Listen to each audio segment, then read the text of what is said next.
Professor, você pode repetir o finalzinho que você falou? Sobre formação bruta de capital?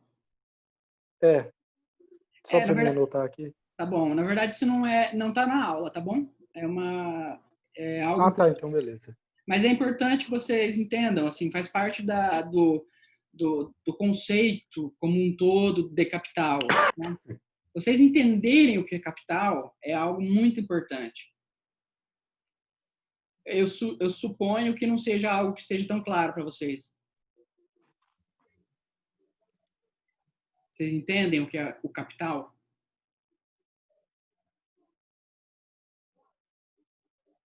Como no exemplo da Gileuza. O capital o carro da empresa é um capital da empresa, né? É um capital. Se ele gera produto, se ele gera alguma coisa para a empresa, ele é um capital. Existe um conceito de capital humano, por exemplo. A Gileuza, que trabalha numa rede de supermercados, ela é um capital dessa empresa, né? A empresa investe nela, supondo que o trabalho dela vai gerar produto, vai gerar lucro ali para a empresa. Quando a Gileuza se põe a fazer faculdade, ela está investindo nela mesma, né? Ela tá investindo no próprio capital humano. Ou quando tem o caso de várias empresas que gastam dinheiro pagando pós-graduação ou pagando viagem ao exterior para os funcionários, né? Acontece. O que ela está fazendo? Você acha que eles fazem isso porque eles são bonzinhos, bonitinhos? Não, eles estão investindo no capital humano dessa empresa, né? Então, capital vocês têm que pensar enquanto uma capacidade, no caso, sobre a ótica da empresa, né? Uma formação é um emaranhado de capacidade produtiva. No caso de país, né, também é possível pensar, que a gente chama de formação bruta de capital. Essa formação bruta de capital é analisada ano a ano. Tem os dados no IBGE.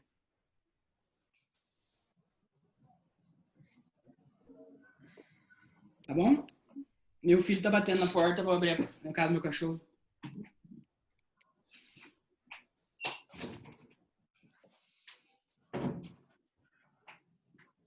Já falei para vocês que eu sou porteiro dele, né? Tá bom, gente? Então, assim, ó, é importante a gente entender o que é capital, tá? Não se esqueçam disso. Tem muito livro que o nome é simplesmente capital, né? O mais famoso livro da economia, escrito por Karl Marx, chama O Capital, né? Ele deu ali, ó, 4 livros, se não me engano, né? São 4 tomos, assim, desse tamanho, que ele tá ali só discutindo como é que o capital nasce, de onde o capital vem, para onde o capital vai, e a importância do capital na nossa sociedade, sabe? Então, assim, tanto para Karl Marx quanto para qualquer economista, independente da corrente teórica, desde o mais liberal, o mais de direita, quanto ao mais progressista de esquerda, não há como desconsiderar a importância do capital na sociedade. Né? Um tempo atrás, eu estava tendo uma discussão com um colega, inclusive, assim, muito inteligente, muito bom e tal. Aí ele soltou uma pérola dessa, assim, falando assim, eu não consigo pensar como o capital, o governo, pensando na formação, no aumento do capital, pode ser convergente com o social. Vocês, assim, enquanto início de graduação, conseguem perceber o erro disso?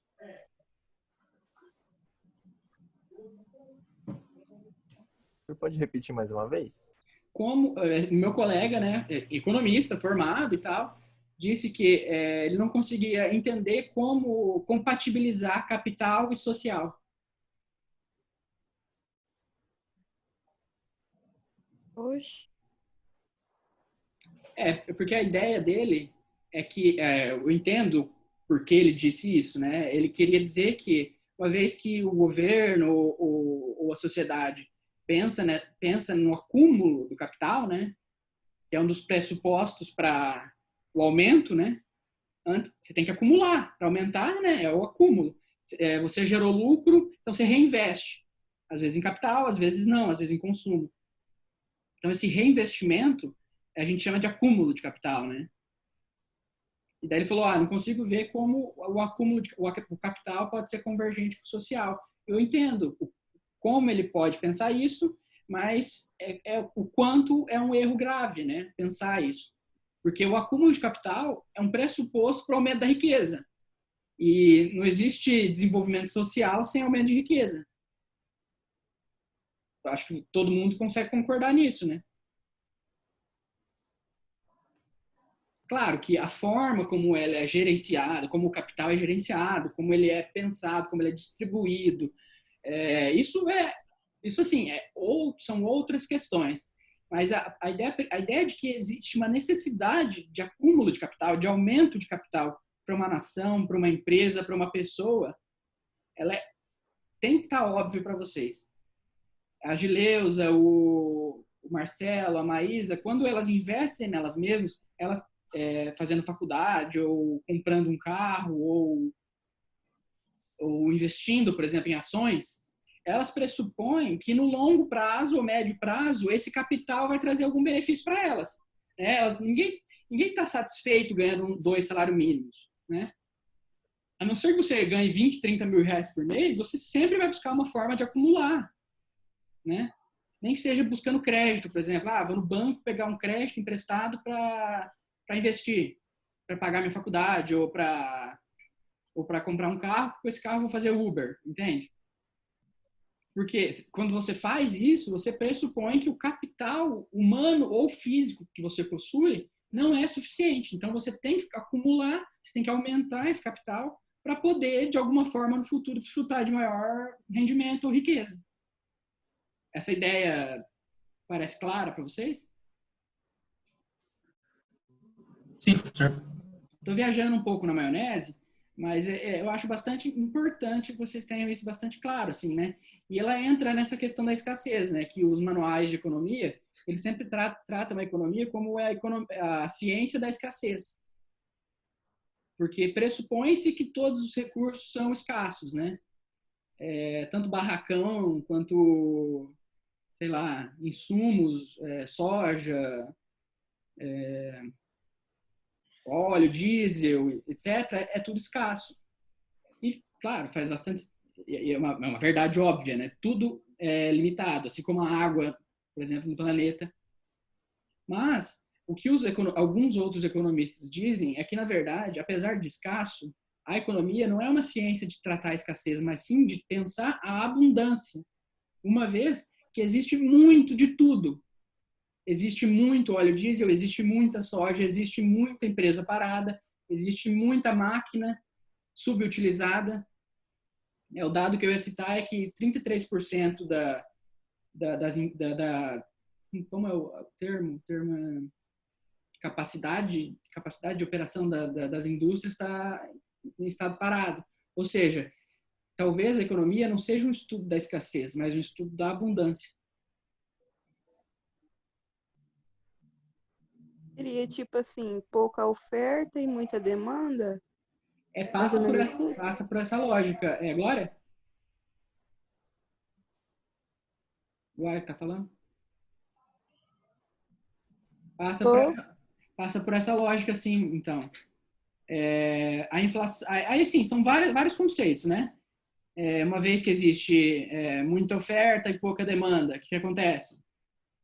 Os preços caem. Existe muita demanda e pouca oferta. Inflação, os preços... O que é inflação, gente? Vocês têm que saber. Rafael Estrada, que é um aluno que tem sempre a resposta na ponta da língua, me fala. O que é inflação, Rafael?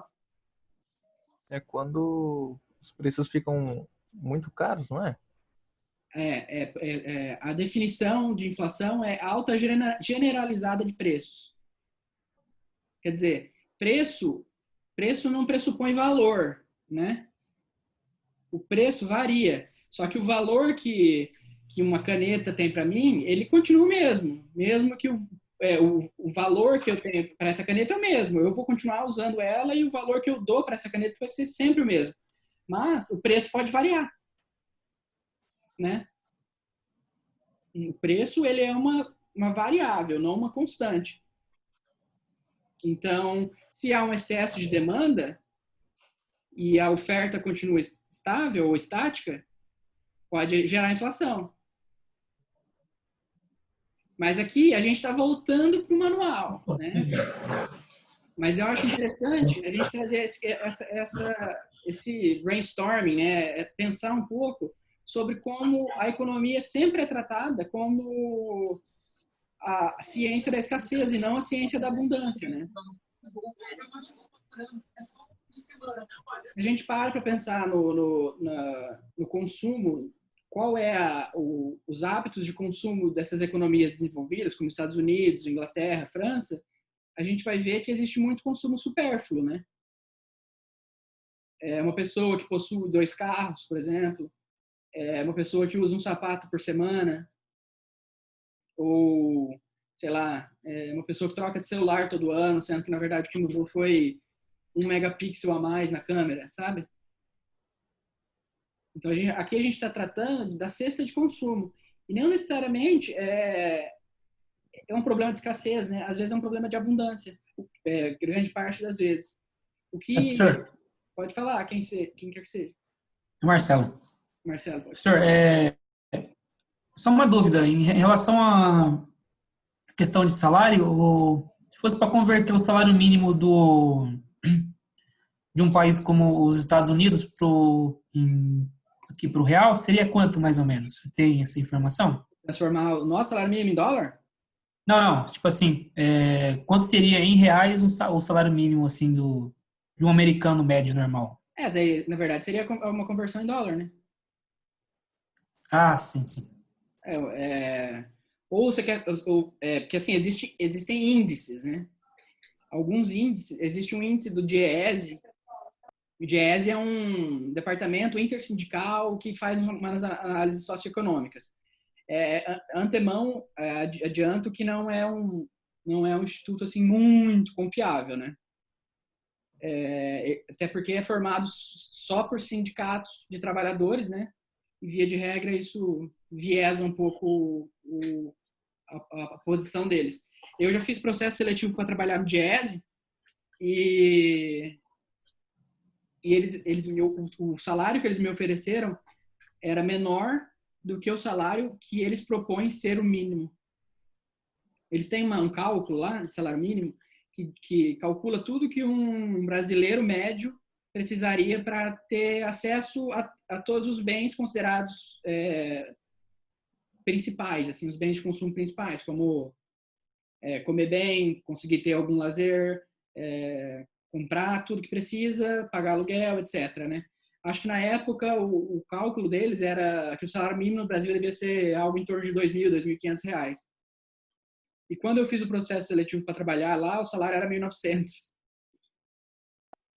Então, discurso é uma coisa, né? Mas na hora de pôr em prática é um pouco mais difícil.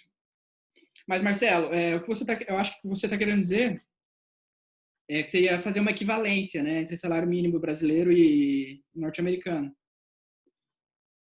O salário mínimo lá é dado pelo Estado e não pelo país, não pela União. Ah, é verdade, é verdade. Então varia muito. Por Assim. hora, né? Hã? É por hora, né? Também é por hora. Assim, foi uma pergunta um pouco abstrata e aí eu acho um pouco difícil de responder. Mas eu entendi a essência. E na essência eu acho que o salário mínimo nos Estados Unidos se fosse converter para a gente aqui, a gente ia considerar riqueza pura. Até porque o real está super desvalorizado, né? É verdade, professor. A moeda que mais perdeu valoridade esse ano é o real. Perdão? Não, eu tava vendo que o real é uma das moedas que mais Desvalorizado. perderam valor esse ano. Isso, exatamente. Eu costumo falar que ninguém come dinheiro, né? Ninguém come dólar, ninguém come real. Mas a gente come pão, né? E o pão, boa parte do trigo que a gente para produzir o pão no Brasil, ele é importado. Porque o trigo ele exige um clima bem específico, né? Tanto é que um dos maiores produtores de trigo do mundo é a Rússia. A Argentina é uma grande produtora de trigo. A gente não produz muito trigo, não. Acho que aqui é mais no sul do Brasil. Então, assim, a gente não come dólar, mas a gente come trigo, né? A gente come pão. E para produzir o trigo, o pão, a gente precisa importar o trigo. Então, se a gente desvaloriza o dólar desse jeito, igual foi feito, assim, acho que foi coisa de 3,80 para 5, chegamos quase a 6, né? Então, você vê assim, ó, ele quase dobrou o preço, né? O dólar, ele supervalorizou de uma forma que acontece. Ficou caro para comer, ficou mais caro para abastecer. Apesar de ter o discurso de que a gente é autossuficiente em petróleo, na verdade a gente não é, né? A gente importa boa parte do petróleo porque a gente tem petróleo, só que a gente não consegue refinar o petróleo, né? A gente não consegue refinar todo o nosso petróleo, então a gente exporta uma parte desse petróleo bruto e importa ele refinado. Então, se a gente importa o petróleo refinado, a gente abastece combustível, né? Então, a gente não anda com dólar, mas a gente anda com gasolina, né? Então, assim, o dólar está indexado a toda a nossa cesta de consumo. Senhor, quando o senhor fala de petróleo, o senhor fala de todos os tipos, né? Tipo gasolina, diesel e O petróleo querosene, tudo o resto, né? é um insumo, né? É um insumo para produção de gasolina, óleo diesel e tal, né? Ah, sim. Certo? Bom, não vamos entrar nesse assunto porque ele é longo, mas assim, é uma coisa importante para se pensar, né? Como o fato de o diesel ter ficado mais caro, ao mesmo tempo que a gente pensa que a gente exporta petróleo, mas se a gente simplesmente só exportasse, era bom que o dólar tivesse mais alto, porque a gente recebe em dólar, né? A gente vende em dólar. Só que como a gente também compra petróleo, a gente compra petróleo refinado, que é o petróleo mais caro. Então, também fica caro, né? Aí a gente teve a sorte que nesse período houve uma queda no preço do barril de petróleo. Senão, esse preço teria sido repassado com maior intensidade para o consumidor, para a bomba de combustível, né? Mas aí, imagina que coisa boa teria sido. O preço do petróleo está em baixa, se o dólar não tivesse supervalorizado como está, o preço na bomba era para estar bem, bem baixo, né? Porque o preço do barril de petróleo está baixo, né? Só que isso é um problema para quem? É um problema para a Petrobras? Se o preço da gasolina cai? Para quem mais seria um problema? Alguém consegue chutar? É para quem? Aí, né? É o consumidor final, né? Se o preço está baixo? Se o preço tá baixo, o povo gosta. Governo em geral, não é? Se o preço está baixo, pode considerar que não é tão bom para o governo. Mas E para tem quem menos mais? arrecadação, né? É porque quanto menor o valor, menor o imposto, não é? O preço. Aí menos o governo tira. Não seria? A lógica está certa. Sim, um dos afetados é o governo. Mas quem mais? Quem produz álcool. Quem extrai? Quem produz álcool. Os donos de postos de combustível também? Na verdade, os donos de postos tendem a colocar uma porcentagem de preço, né? Então, para eles, varia para baixo, mas ainda assim eles acabam ganhando mais ou menos o mesmo, né? Se você supor... Mas eu trabalho no escritório Ah, do posto de gasolina e pelo menos aqui onde eu trabalho, a margem de lucro é bem mínima. né? Por ser um produto de maior qualidade do que os demais, entendeu? A gasolina? Em geral, acho que todos Tá. os combustíveis. Então, o outro afetado diretamente pela queda no preço da gasolina são os produtores de álcool.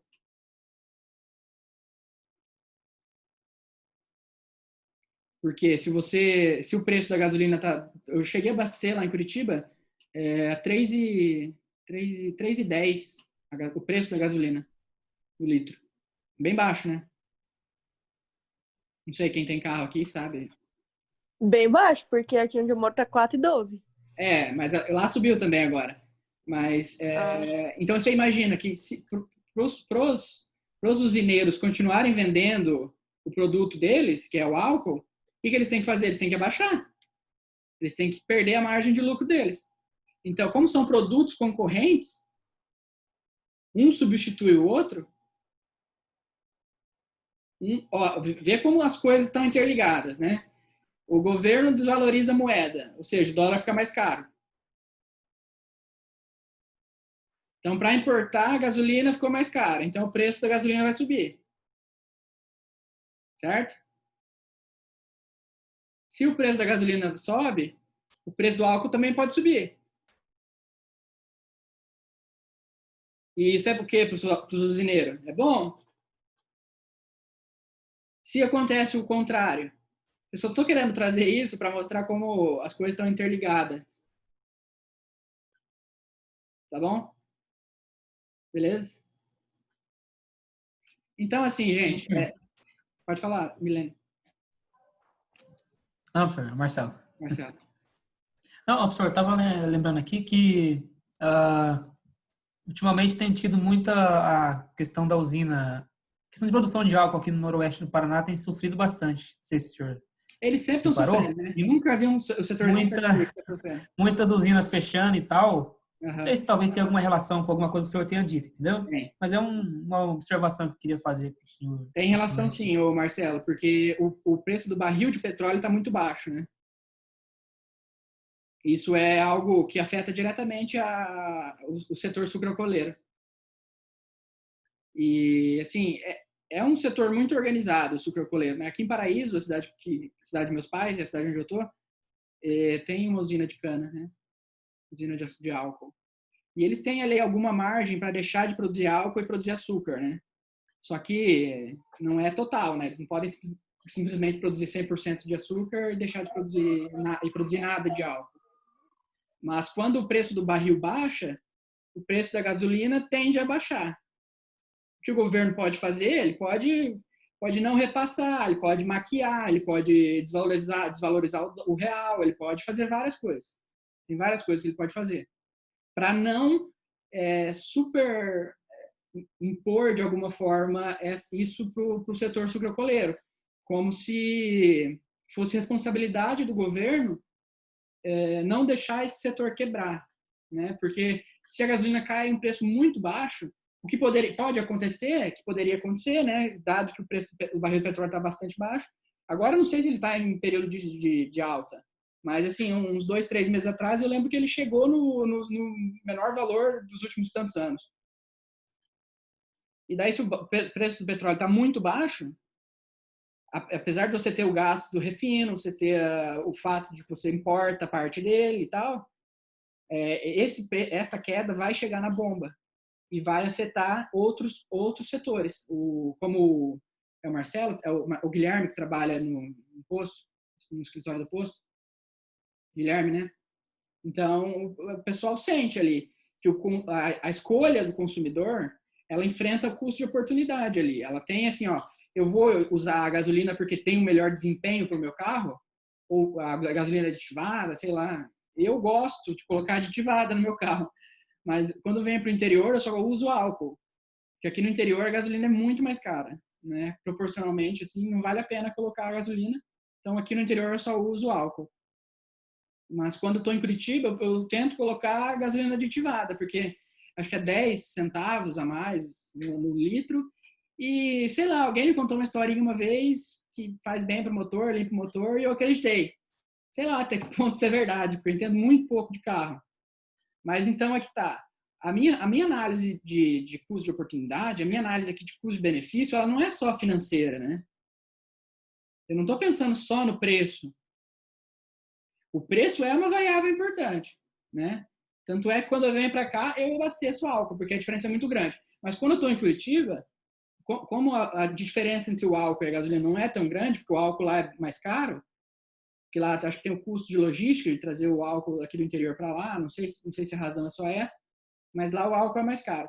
Lá eu gosto de usar gasolina aditivada. Vale a pena? Não sei. Não entendo nada de carro. Entende como, às vezes, as variáveis que a gente, na nossa cabeça, a gente põe que são estritamente econômicas, né, financeiras, às vezes elas têm fatores sociais, fatores...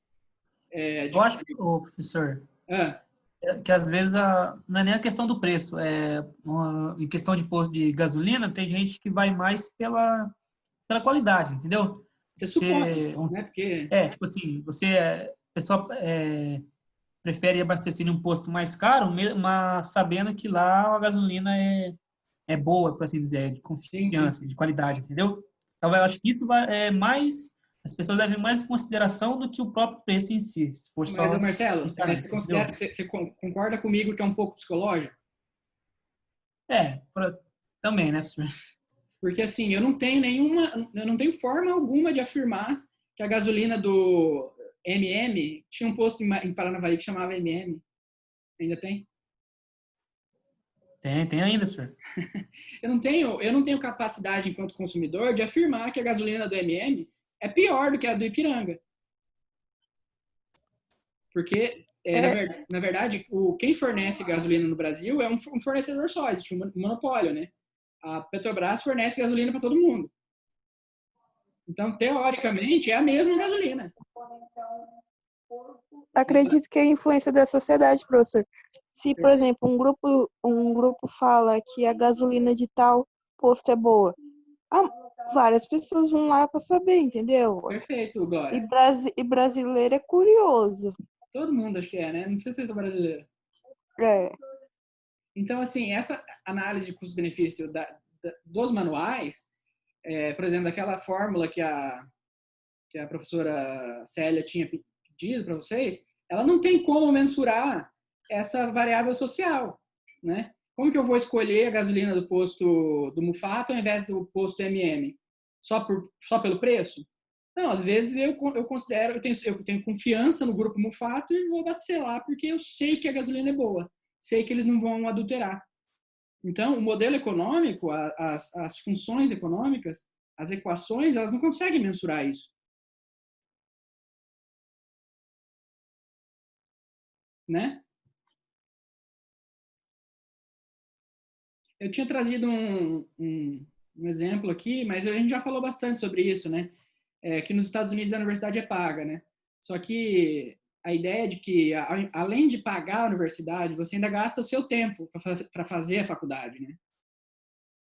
Então, o custo de uma faculdade, ele não é só o que você gasta pagando, comprando livros, mas também o que você poderia estar fazendo se não estudando.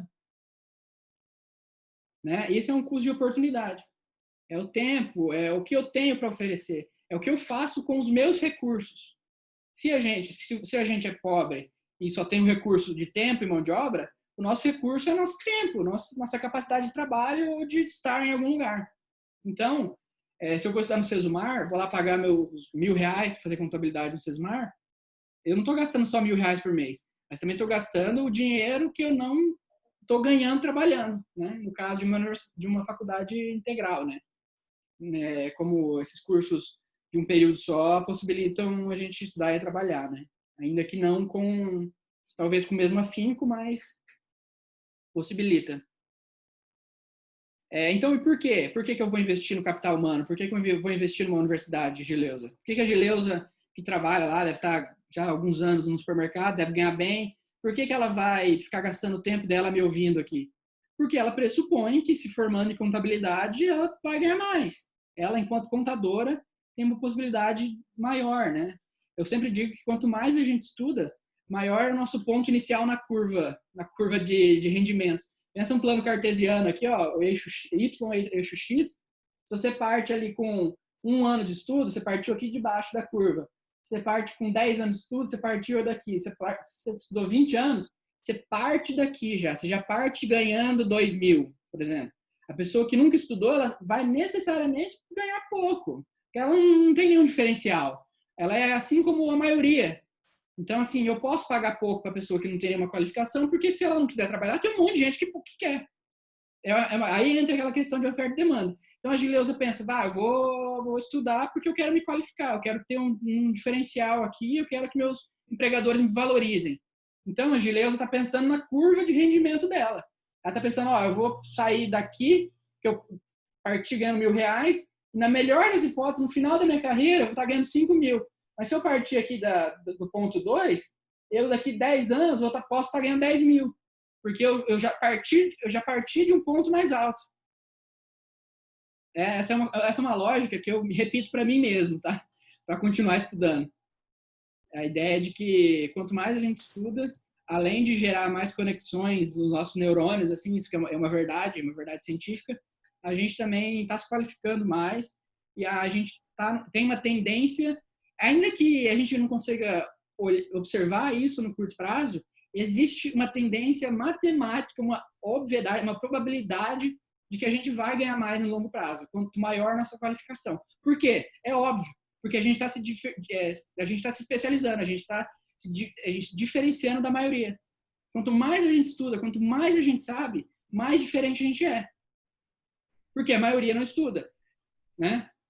Faz sentido? Por que, por exemplo, o Brasil, teve uma época, acho que nos anos 90, que o Brasil estava bastante uma crise econômica fodida, e muitos brasileiros foram para Portugal, para Espanha, para fazer serviço desqualificado.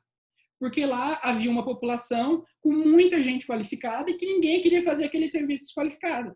E se fazer um serviço desqualificado numa população totalmente qualificada, é uma forma de qualificação, né? Sim, você se qualifica e não está qualificado.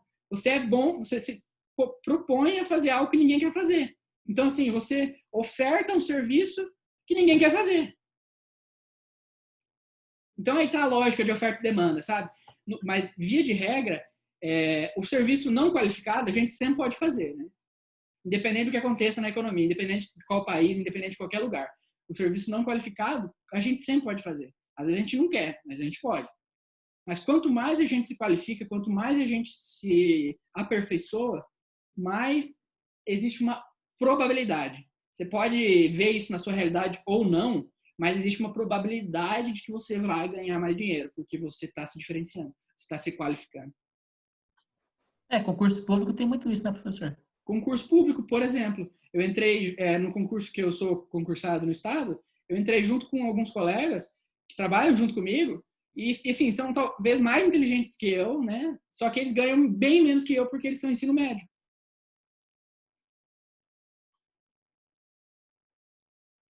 Né? Então, isso faz parte do processo de qualificação. E também, aqui além da variável direta, né, do ganho salarial, por exemplo, a gente está aqui estudando, a gente está gerando conexão no nosso neurônio, que a gente está gerando... Por isso que eu disse no começo da aula, Rafael Strauss. Rafael Estrada. Estrada, desculpa. Rafael Estrada, que eu gosto que você, quando eu te faço uma pergunta, que você fala assim, deixa eu pensar. Não que você leia, sabe? Que você exercite esse músculo que é o cérebro. Então, quando a gente exercita a cabeça, a gente está aprendendo a pensar. A gente está gerando conexões. E existem modelos econômicos que tentam mensurar isso, sabe?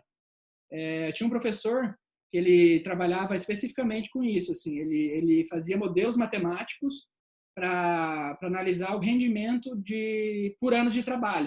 Uma das variáveis era anos de estudo. Para ver o rendimento das pessoas. A pessoa estudou 10 anos, ela com 30 anos tem uma probabilidade de ganhar tanto, sabe? Essa é uma das principais variáveis, daí era anos de estudo. E daí ele ele leva isso para a macroeconomia, né? Tenta analisar a média geral do estudo de todos os habitantes do país. Aí ele compara com os Estados Unidos, Brasil, os países europeus, os países africanos e tal. E olha a renda média geral de uma sociedade. Aí ele relaciona com anos de estudo médio da sociedade. Legal, né?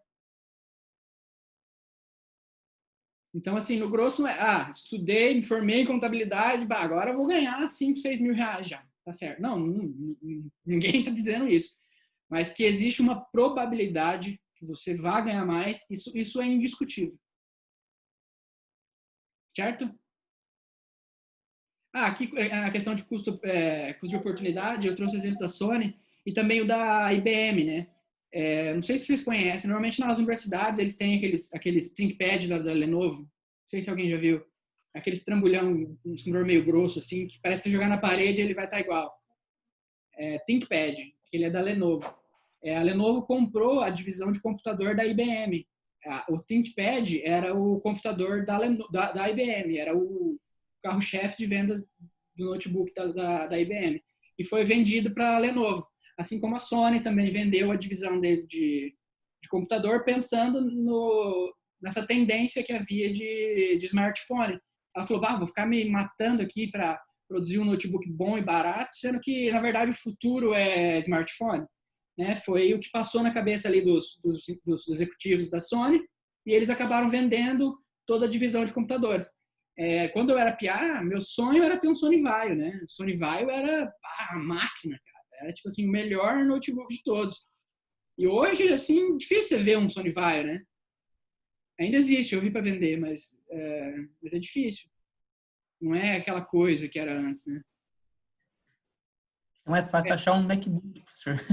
Por exemplo, eu tenho um MacBook. Estou pagando há muito tempo. É caro, hein? E continuarei pagando por um bom tempo, mas na minha cabeça, no meu custo-benefício, vale a pena, né? Porque eu trabalho pelo computador o dia inteiro. Eu faço doutorado, dou aula e também trabalho na Secretaria da Fazenda, faço tudo pelo computador. Eu passo olhando para esse computador. Então, na minha cabeça, vale a pena.